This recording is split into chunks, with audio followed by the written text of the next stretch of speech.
Hi, this is Josh, pharmacist with Pharmacist Tips. Here we're going to take a few minutes to discuss gabapentin and the potential weight gain that can occur with gabapentin. It is a common question. Does gabapentin cause weight gain? Officially, if you look at most references, weight gain is listed as a side effect that occurs in 2 to 3% of people who take gabapentin. A similar side effect known as peripheral edema can occur in 2 to 8% of people. That is where you get collection of fluid in the legs, swelling of the legs and feet. What factors determine the weight gain that can occur?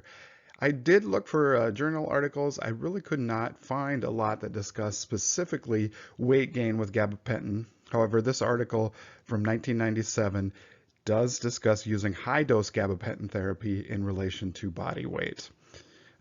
The complete article is behind a paywall, but the abstract does tell us a lot.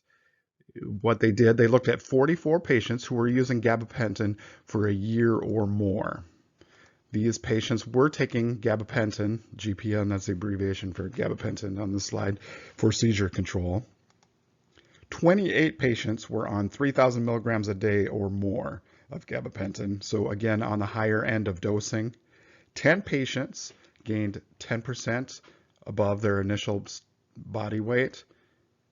15 gained 5 to 10%. So we're looking 25 of the 44 did gain weight.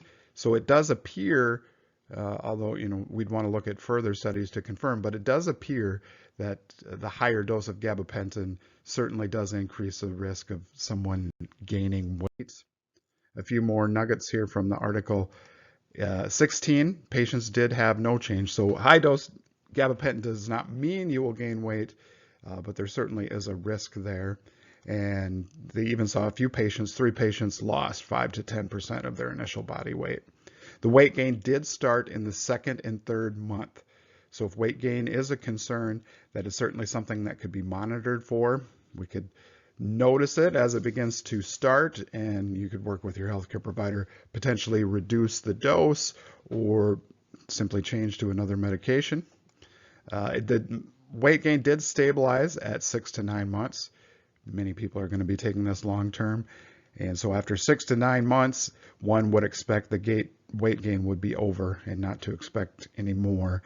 Again, this is only 44 patients, so we don't want to take too much information away from this, but it simply could be used as a guide that you and your healthcare provider use. So what are some ways that we can reduce the weight gain? Obviously, we just discussed using the lowest effective dose for the shortest duration possible.